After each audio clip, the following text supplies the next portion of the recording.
In 2016, Andy Newman, a reporter for the New York Times, got a tip he didn't believe. Mr. Softy had been, shut out of Midtown, and it seemed completely implausible. In New York City, Mr. Softy, the chain of ice cream trucks that sells chocolate and vanilla soft serve, is a name brand. It's also, like Kleenex or Scotch tape, the generic name for any truck that sells soft serve. If you want that kind of ice cream, you say, I want a Mr. Softy. How could the actual Mr. Softy have vanished from the heart of the city? I called the vice president of the Mr. Softy company, and he was like, yeah, that's what it is. This upstart company, drivers would threaten the Mr. Softy drivers if they came into their territory. The upstart company was called New York Ice Cream. So this is a New York ice cream guy who was right around the corner from the New York Times office. And he told me from 34th Street to 60th Street, river to river, that's ours. You will never see a Mr. Softy truck in Midtown. And if you do, there will be problems. If a Mr. Softy guy pulled into a spot that they wanted to be in, they would summon their fellow New York ice cream guys who would kind of surround the Mr. Softy truck, making sure that he could not do any business at all.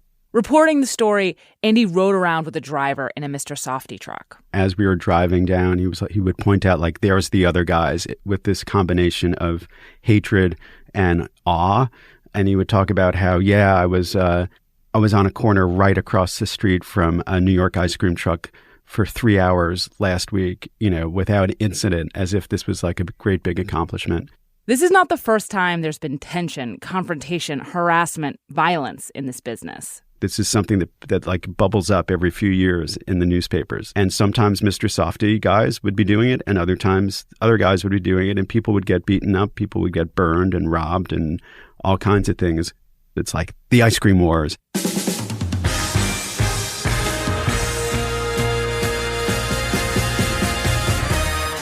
This is Decoder Ring, a show about cracking cultural mysteries. I'm Willa Paskin. Every month we take on a cultural question, habit, or idea, crack it open, and try to figure out what it means and why it matters. I love a soft-serve chocolate cone with rainbow sprinkles. But this past May of 2019, when another story about ice cream truck misbehavior appeared in the local news, I started to wonder how ice cream trucks actually worked. How I got a delicious, cold, $3 to $5 embodiment of summer into my hands. And if there was something about the process of making, serving, and selling that cone that lent itself to conflict. So today, on Decoder Ring, a real summer treat. We're going to make like an ice cream truck, working its route with stops along the way, first in China, then in Manhattan, and finally in Brooklyn, starting global and getting really personal in order to answer the question, why is the soft-serve ice cream truck business so bananas?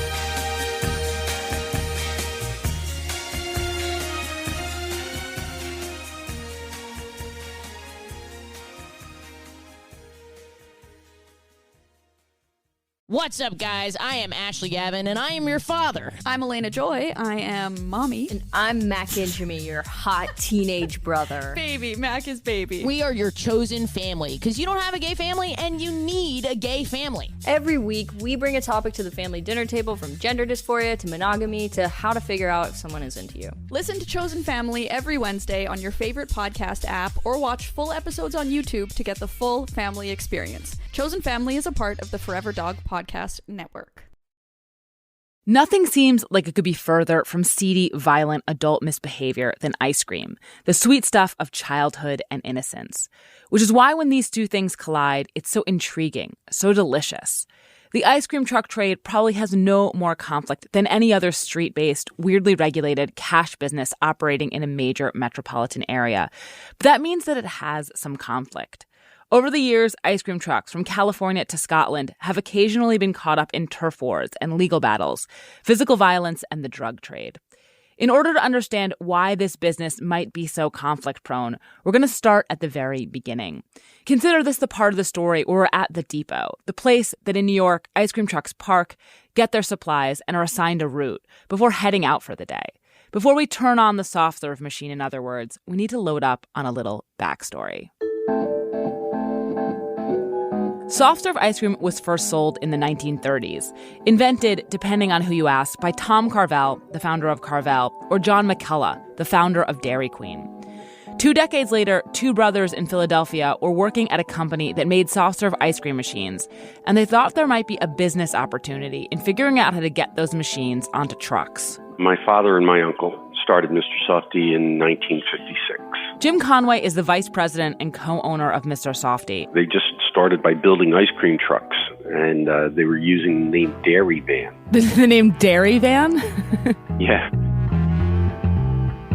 From the start, Mr. Softy was a franchise business. That means the Mr. Softy company licenses the name and the business model to third parties who run the ice cream trucks independently. Every franchisee's contract includes an agreement about the territory that they can operate in.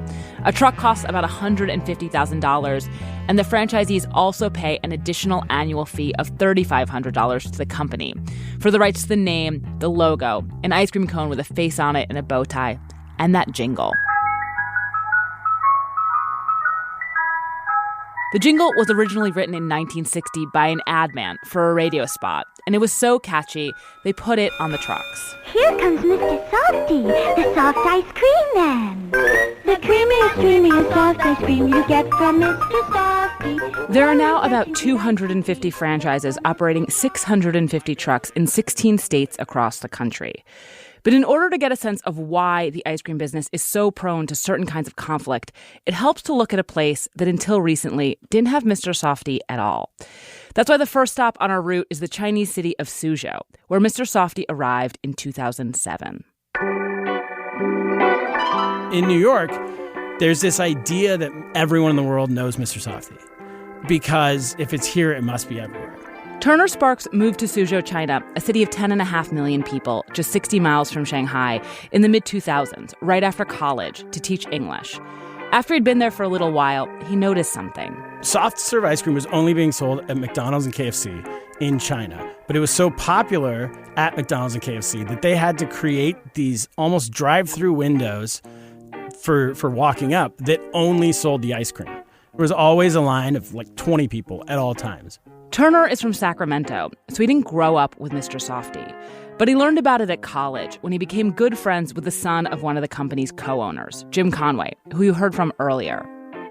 Turner and that friend from college, who was still living in the States, and another friend, a Chinese businessman Turner had gotten to know while living there, pitched Jim Conway on bringing Mr. Softy to Suzhou. Oh, yeah, that sounds great. Here's the thing, though. I have no interest in doing this. But if you guys want to do it, you can do it. And we can work out a deal where you guys can have the rights to develop Mr. Softy in China, but I'm not paying for it. Turner and his partners took that deal. But it only meant something if they could convince the Suzhou government to let them on the street in the first place. And so their questions were like, why would you want to do that? And then they're like, well, you're going to be selling ice cream to kids out of a moving vehicle? This sounds wildly dangerous. Right. Like they're imagining kids just running down the street and then we like slamming on the brakes and then them all running into the back of the truck. Over the course of a year, the guys sold the local government on the concept, figured out all the paperwork and the supply chain, got their permits, and raised enough money to hire staff, build one truck, and open one store, which they had to do for tax reasons. Their first vehicle hit the street in October of 2007. The first truck was a hit literally immediately. So we opened that day. We have this big party. The truck's packed, and we think we're going to be driving around to different neighborhoods. Yeah. We get to our first neighborhood, which is by the Laser Light Fire Show, and we can't leave because there's 20 people on both sides wanting ice cream. It was, I'm going to say like 1,500 cones in 2 hours or something like that. It was as fast as you could pump it out. Yeah. They could get it. What was Mr. Softy called there? Oh, Ranxin Shenzheng, which means Mr. Soft Heart. Is it only chocolate and vanilla at the beginning? No. At the beginning, it was all the stuff we had in America. Plus, we had mango flavored blast. We had one that tasted like banana cream pie, a red bean and rice cake. So the ice cream tasted like a rice cake, and then it had red bean and whipped cream on top, milk tea, floats, kiwi sundaes that everyone loved. We had, I don't know, it was like a million different things. At the company's height, around 2011, they had 2 stores and 10 trucks. They owned 6 outright and 4 were franchised. Each one was making about $80,000 to $100,000 a year in sales. They had really big plans. Basically, there was 100 million people in an area you could drive there and back in a day. We could franchise or grow just in our region and that could take a decade. So, but yeah, there was definitely a time, 2010, 11, 12, 13, where we were like, this is going to go. This is going to go huge. And then what starts to, like, did it start to go, like, what starts to happen? Yeah, it goes sideways. What? To understand how it started to go sideways, you need to understand how soft serve is actually made. So there's the soft serve ice cream machine, right? Which is like, you know what that looks like. You pull down and it twists. And you just take mix. It's thicker than milk, but it looks like kind of milk. And then you pour it into the top of that. And then it takes like 2 minutes. What's happening in those 2 minutes is the mix, sugar, milk, cream, and some stabilizers, is getting really cold while being shot through with what is officially called overrun, but is more widely known as air. That's one of the secrets of the business, but I guess... What is that one of the secrets? Because it's like... Well, it's not really a secret, but it's less ice cream, so you're selling air. The air, specifically, isn't part of why Turner's business went sideways. I just love that fact. It's also why soft serve can't be sold in grocery stores. The stuff is ephemeral. If you let it sit too long, it kind of deflates. Anyway, over a period of months, a few of Turner's employees figured out a number of creative ways to sell additional cones off the books, pocketing the cash from those additional sales. The way they could sell ice cream without selling it in a cup or bowl or cone was to buy their own cups, bowls, and cones, and then sell out of their own. Few months, we caught that. Then they started buying their own ice cream mix. So we caught that. And then they would start watering down the mix. And that only lasted like 2 weeks. Yeah. And we caught that. And then our drivers would either quit or get fired. Sometimes quitting or getting fired was not the end of it, though. The first guys we caught, so they were buying cups and selling out of their own cups. And so we fired them. I woke up the next morning and outside of my apartment, 4 of my tires on my car were slashed. And then we fired this other guy, and then he stole a truck. And the police had to go find them like throughout the city in a stolen ice cream truck. I don't know what his plan was, but he's just driving through the streets of the city and also he's in the Mr. Softy truck. It's like the most recognizable. Yeah. It's like da-na-na-na-na-na-na. But there was something else that was more common and more troublesome. About like a week or two after they quit or got fired, they would have their own truck parked right down the street or sometimes bumper to bumper with our truck. As this suggests, and it's something to keep in mind going forward, once you know how the ice cream truck business works, it's not that hard to get into. It doesn't cost a huge amount of money, the overhead is low, and it has relatively few moving parts. A small menu, 1 vehicle, a few employees, no lease. And in China, where it was all but impossible for Mr. Softy to legally enforce its copyright, the other companies that followed in Mr. Softy's footsteps really looked the part. They all had the same color scheme as us. They all had like red, white, and blue. And a lot of them had so we had like the Softy Blast, the Softy Cone. And then if you look at their menus, they were just exactly the same. It was like the Softy Cone, even though that wasn't the name of the brand. Turner begged the Suzhou government to come in and help regulate these other trucks. For about a year, maybe a year and a half, they had kept telling us like, yeah, we're going to regulate. And so I was saying, just get your taxes, do a hygiene check, and regulate where they go. Like, just enforce your own laws. And finally, after about a year, they came back to us and they said, okay, we've made a decision. You've told us that those people shouldn't park here because they don't have permits. So our decision is to also take away your permits. So now you can't bother us. The local government's changing behavior towards Mr. Softy mirrored a larger nationwide cooling towards foreign business. I was like, okay, well, I guess we'll keep parking and try to figure something out. I still didn't quit at that point. And I still didn't totally understand what was going on. And then the police started finding us every day for parking in these locations, and they weren't finding the trucks next to us. It quickly became clear that Mr. Softy could not continue. Mid-2015, we decided we're closing. We didn't leave because it was a bad business. Right. We left because we got shut down. And so they all knew, like, oh, this is a really good business model. Yeah, when I go back, they're everywhere. And they're all over the country now. Turner is now a stand-up comedian, and he has no regrets about his experience. It was a decade from age 22 to 32 where I learned anything and everything about business the hard way and like the fun way. He cannot, however, eat Mr. Softy. So I can't now that since I've come back to America, I've developed this like dairy. I never had a problem with like any. Oh, now you're lactose intolerant. I'm just an old man, maybe. So I can't even eat Mr. Softy anymore. This story makes clear that even in a place that has no tradition of ice cream trucks, the mixture of ice cream, mobility, and cash can get very volatile very quickly. Some of what happened to Mr. Softee in Suzhou is specific to Suzhou, but copycatting, defection, competition, and the particularly powerful impact of local city government are not, as you'll see as we head to our next stop, a place with a long tradition of ice cream trucks, New York City. It's time to reboot your credit card with Apple Card. You work hard for your money, so you should be able to spend it on the things you actually want. With Apple Card, you can kiss fees goodbye.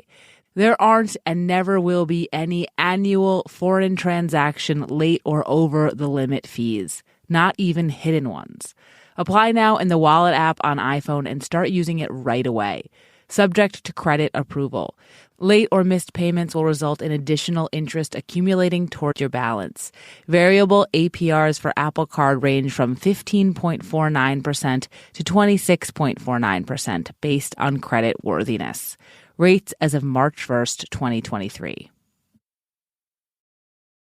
Okay, so now we're going to take what we learned in Suzhou about ice cream trucks' tendency towards a certain amount of disorder and see what happens when that disorder has had decades to marinate. New York just has an extraordinary number of ice cream trucks and food trucks. Jim Conway, the co-owner of Mr. Softee again. And you don't see that virtually anywhere else in the United States. So we have competition in New York. We have virtually no competition anywhere else.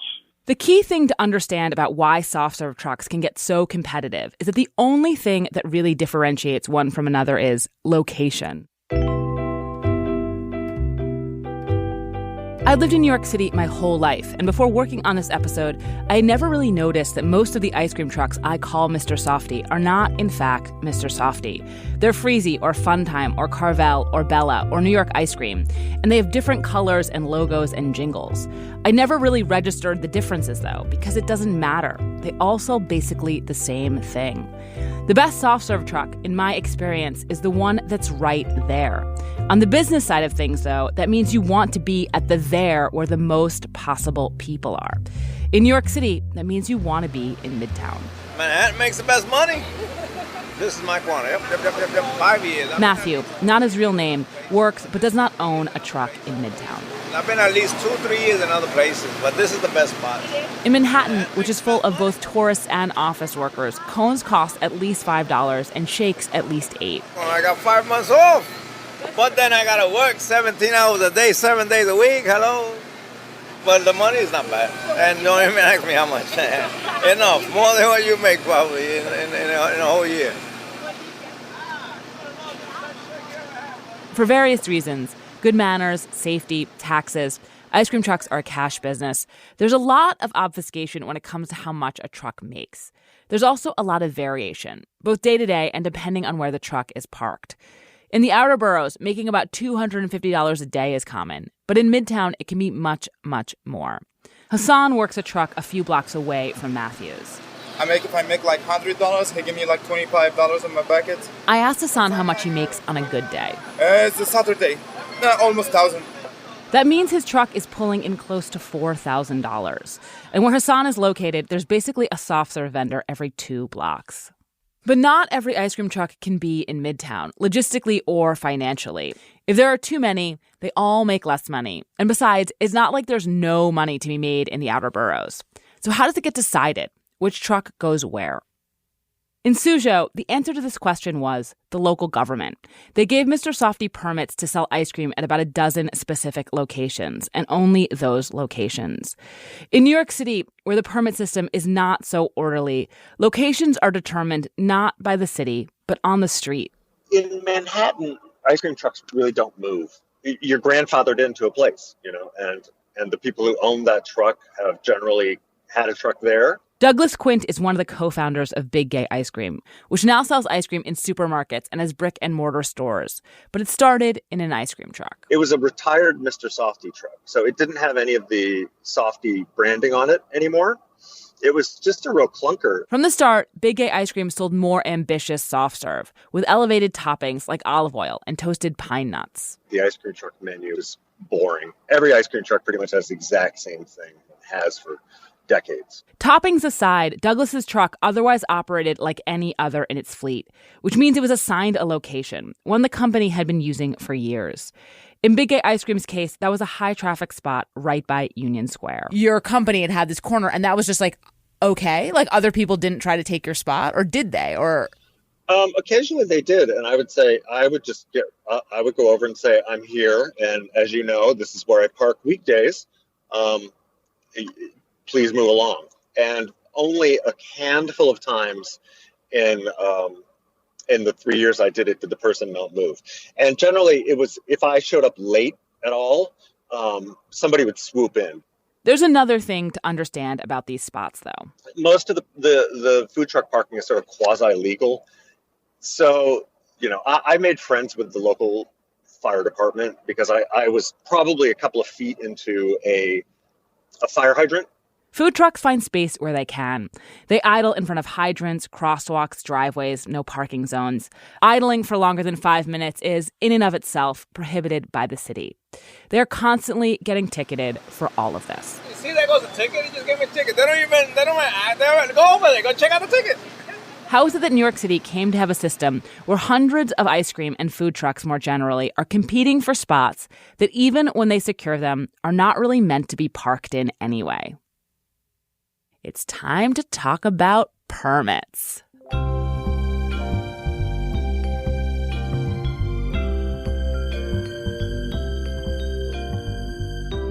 The word permit sounds boring, I know. But permits are the thing that I got totally obsessively fixated on while reporting this story. There is a deep rabbit hole here. I'll spare you. The short of it is, New York City has an unregulated market for food cart and truck permits. The number of permits of various types is capped at 5,000, and they officially cost $200 each. But they can be kept basically until death, so the waitlist is thousands of people long, with only dozens or so turning over every year. The demand so far outstrips the supply that something crazy has happened.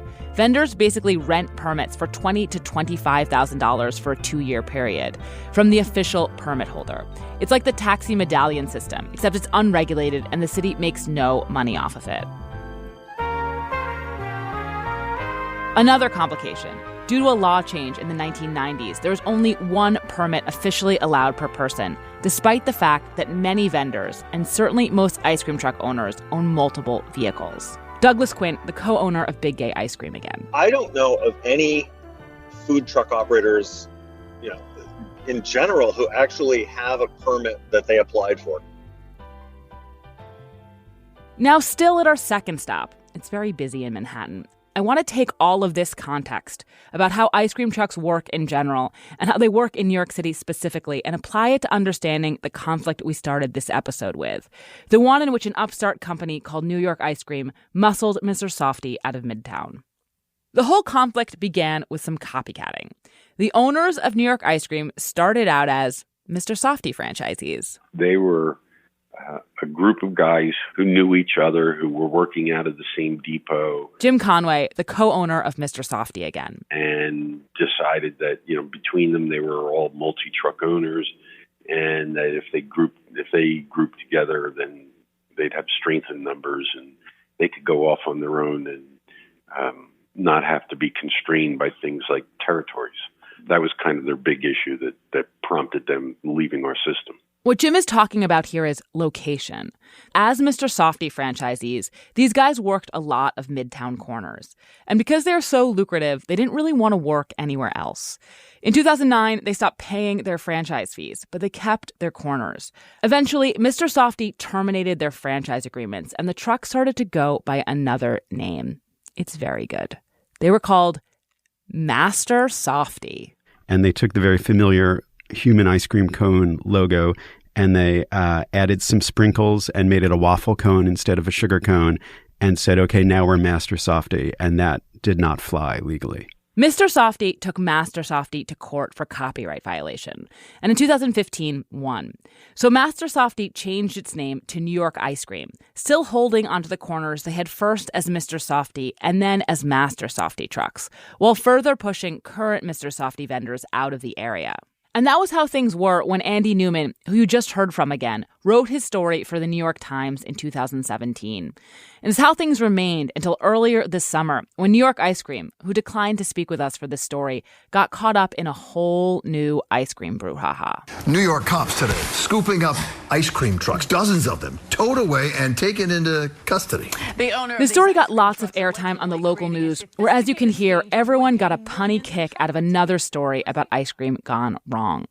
In this case, what had gone wrong was something I mentioned earlier: parking. They had discovered a unique way of avoiding being responsible for their parking debt. That's Joseph Faceto, the sheriff of New York. Since breaking away from Mr. Softy, New York Ice Cream had accrued 23,000 traffic violations worth $4.5 million in fines. They had come up with a crafty way to avoid paying them by creating a new shell company every 90 days that effectively kept the ticketing system from finding them. During this time, New York Ice Cream was not only not paying millions in fines of revenue to the city, it was giving itself a competitive advantage, since all the other companies were paying their equivalent tickets. In a sting dubbed Operation Meltdown, the sheriffs of New York pulled 34 New York ice cream trucks off the street. Did you have fun naming it Operation Meltdown? Like, did you? The officers named it that. We usually come up with very creative names for our operations. Usually they're named after Cheech and Chong movies. I wanted this one to be Nice Dreams. Nice Dreams is the name of a Cheech and Chong movie in which they sell drugs from an ice cream truck. But that had a connotation they'd be selling marijuana out of the trucks. Right. So we came up with the officers came up with Meltdown, and that's what we went with. By midsummer 2019, after paying $250,000 towards the fine, New York ice cream trucks were back on the street, working to pay down the rest of the money. And they bring all the truck back. Everything is okay now. Hassan, who you heard from earlier, is a New York ice cream driver in Midtown. About like 2 weeks.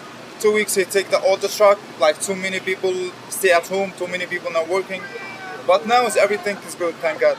But even with New York ice cream off the street for 2 weeks, Mr. Softy is still not in Midtown, at least not that I could find.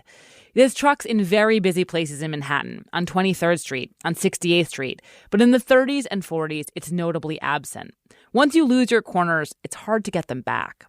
There is, however, another company in this space with New York ice cream. There's only two companies that can be here. You're going to love this. A good piece of pie for you. It's the New York ice cream and us, the Frosty. Frosty, Fun Time, they put different names, but it's still the same company. Matthew, who you heard from earlier, works a Freezy truck in Midtown. I asked him if Mr. Softy was nearby. No, Frosty. Softy's soft. We took the blue pill and we're frosted. We're frozen, baby. What you rather have, frozen or soft? You tell me. Wilma. Wilma! Yabba dabba doo. That's what it sounds like. You sound like As for exactly how Freezy and New York ice cream came to an understanding in which they tacitly agreed to share the streets of Midtown, I have to admit, that one is still a mystery. What's up, guys? I am Ashley Gavin, and I am your father. I'm Elena Joy. I am mommy. And I'm Mac Injami, your hot teenage brother. Baby. Mac is baby. We are your chosen family, because you don't have a gay family, and you need a gay family. Every week, we bring a topic to the family dinner table, from gender dysphoria to monogamy to how to figure out if someone is into you. Listen to Chosen Family every Wednesday on your favorite podcast app, or watch full episodes on YouTube to get the full family experience. Chosen Family is a part of the Forever Dog Podcast Network. Hey everybody, it's Tim Heidecker. You know me, Tim and Eric, Bridesmaids, and Fantastic Four. I'd like to personally invite you to listen to Office Hours Live with me and my co-hosts, DJ Doug Pound. Hello. And Vic Berger. Howdy. Every week we bring you laughs, fun, games, and lots of other surprises. It's live. We take your Zoom calls. Music. We love having fun. Excuse me? Songs. Vic said something. Songs. Music. I like having fun. I like to laugh. I like to meet people who can make me laugh. Please subscribe now. Despite the conflict, despite the chaos, despite the parking tickets, the permits, and the raids, business seems to be booming, and not just on the trucks. There are a number of companies, like Big Gay Ice Cream, that are trying to do something new and inventive with soft serve. In comparison, the Mr. Softy-style trucks are unchanging. That's what makes them so reliable, so unfussy, but it also potentially makes them vulnerable. I mean, this is a business that could be dramatically altered by taking credit cards. And ice cream trucks that are everywhere, they can disappear. It's happened before. To hear how, let's pull into our last stop in Brooklyn. Maria Campanello. I am the ice cream girl. I was born into ice cream. My father was one of the Good Humor guys, original, with the hat, the white. He wore white all his life. I guess by the 80s he stopped wearing the bow tie and just kept wearing the white with the black belt and the black shoes, Before Mr. Softy, there was Good Humor. Good Humor was founded in 1920, and you can still buy Good Humor bars at markets. But Good Humor men and the trucks and carts they operated used to be ubiquitous.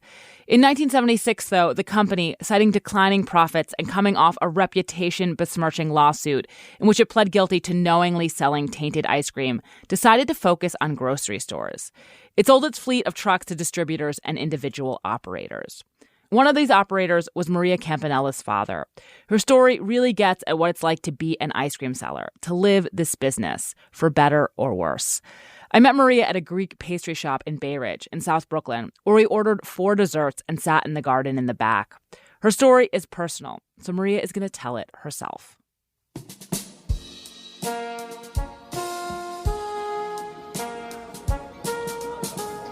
My father started off on a bicycle for Good Humor, and then I think he went into the army, and he got discharged because my father had bad lungs and always had asthma attacks, heart problems, this, that, and the other thing. So my father was a sick man, but he never stopped working. My father worked, he used to come home and get asthma attacks. He used to get asthma attacks on the truck, and he just kept going. He originally started the route on the west side of Brooklyn, the South Brooklyn. That was his territory. That was his turf. It was a gentleman's handshake. They would be like, Chubby, or this one, that was my father's name, This is your route, I respect that. Now they're like animals. No. Now they don't care. There's no gentleman. My mother was never an ice cream woman or anything like that, but she was behind the scenes. She raised us and she went along with everything that, my father, had to put her through for the truck. He used to take me to school in his ice cream truck. I was the coolest person, forget it. He used to take me to college in my ice cream truck. I used to drive it there. I got bullied when I was young. I was my mother's apron. I was on her apron until I was 13, didn't cross the street on my block. And then when I was in junior high school, that's when I met my friends, and that's when we became the worst. Forget it, we were so bad. And then, I got into all this stuff you would never believe. I ran away from home. When he put me on the truck that day, I said to myself, how can my father put me on this truck? This was his prized possession. Everybody loves my father. Why would he want me to ruin it? And that day is when my whole life, my whole chapter, but before that, I was, forget about it. I wanted to prove to them that, I could be somebody. I started in the 80s. I worked everywhere. I worked the streets. Back then, I worked 7 days a week. I worked till 1 o'clock in the morning. Now, I'm sent out there. I'm a girl. You know what I'm saying? I'm by myself, and I got to protect my father's route. They weren't ready for a girl, the ice cream girl. They weren't ready, I'm not. Once you let these guys stay on your route, that's it. They own it. And that's when it was good. In the 80s, it was great money. Ice cream is universal. It's supposed to be, but it's not. It felt like it was in Brooklyn. I had all my good blocks, and then the other blocks were great. Now I could ride down those blocks, and I see the kids outside, and they're stupid. They don't even know I have an ice cream truck. It's like, what is that, an alien spaceship? I'm like, I sell ice cream over here. I'm going to start ringing doorbells. I have a school, that I do all year round. Candy, ice cream, chips, soda. Yeah, but even in the winter, they buy maybe about 7 ice creams a day. I've been there for 36 years, and my father's been there 15 years before that. He started that. It's not a lot, but it's me, so it's enough. I'm grateful. I'm grateful for anything. If I go out and I make $20, I'm grateful for it. I want to continue my father's legacy. And the other thing I'm scared about is my ice cream truck. It's a 1974. And I do want a soft truck. I could go sit on the busiest street, Kings Highway, where there's so much traffic, let's just say. But, there'll be hundreds of people passing by every minute, and they just won't buy. You got soft? You got soft? You got soft? You got soft? No. People stop me. I have to stop, pull over, get into a spot, whatever, and stand up, okay? You know, and to come over the truck. Oh, I'm sorry. I thought you got soft. If I had a new truck, I'd be able to go more places. My father's been selling ice cream, and he bought a couple of trucks. And, you know, it's so hard to buy one, you know, since he's gone. Like, I can't do it. It's impossible. Like, the bills, everything went up. It's like, I got to take care of this, I got to take care of that. That's what I'm worried about. So, but other than that, it's okay. Because it's my father's legacy. I can't imagine not doing it for him anymore. I mean, the past, 5 years was down to the ground, where, I cried all summer. I mean, July and August, once school gets out, I'm dead. I go on the Army base. That's what I wanted to tell you. I go on the Army base. I like to stay up there and watch the sunsets because, I never had that for 30-something years. I was in an ice cream truck all day long when I took it from my father. He used to go out early. He used to bring it home 2 o'clock, you know, and that's it. I was on that ice cream truck till late at night. So I never saw the sunsets. I call it my perch. I'm all by myself on the top, you know, and people could come buy ice cream, but they, you know, maybe I'll get 2 or 3 customers in the parking lot over there. It's right on top of the bridge.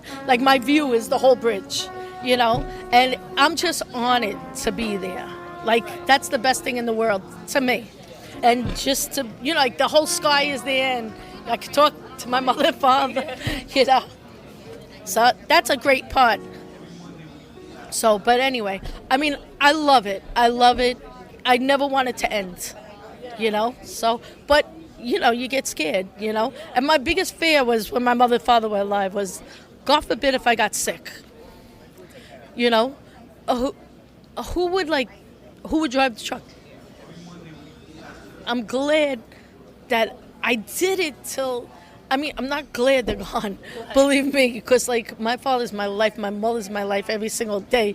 I would do anything I would give the truck up in a second just to have them here, you know what I'm saying? But, you know, I'm glad that I fulfilled I wouldn't have had it any other way, you know?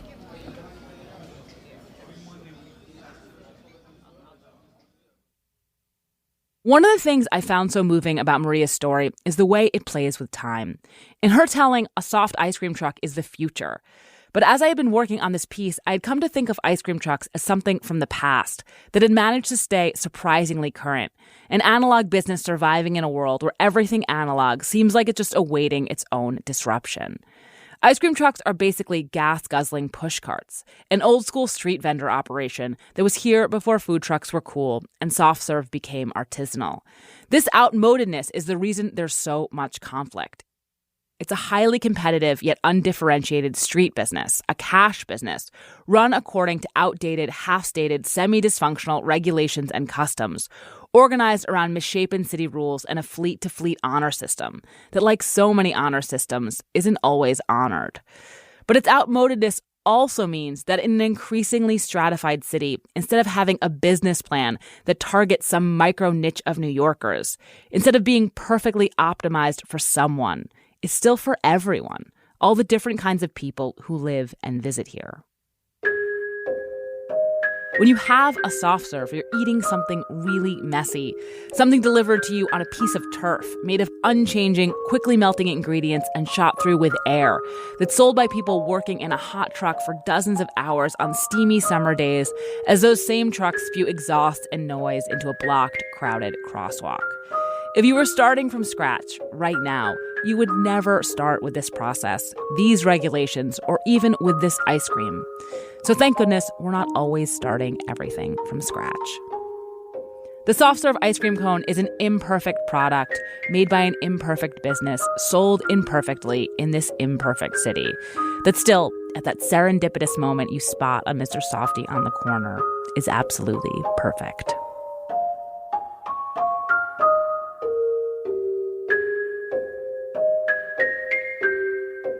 This is Decoder Ring. I'm Willa Paskin. You can find me on Twitter at Willa Paskin. And if you have any cultural mysteries you want us to decode, you can email us at decodering@slate.com.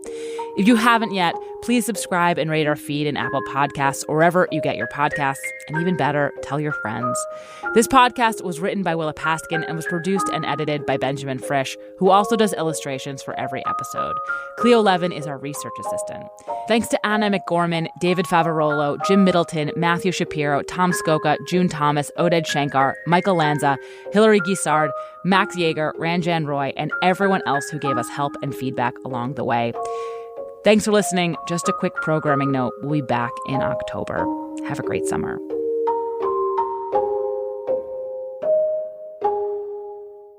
What's up, guys? I am Ashley Gavin, and I am your father. I'm Elena Joy. I am mommy. And I'm Mac Injami, your hot teenage brother. Baby. Mac is baby. We are your chosen family, because you don't have a gay family, and you need a gay family. Every week, we bring a topic to the family dinner table, from gender dysphoria to monogamy to how to figure out if someone is into you. Listen to Chosen Family every Wednesday on your favorite podcast app, or watch full episodes on YouTube to get the full family experience. Chosen Family is a part of the Forever Dog Podcast Network.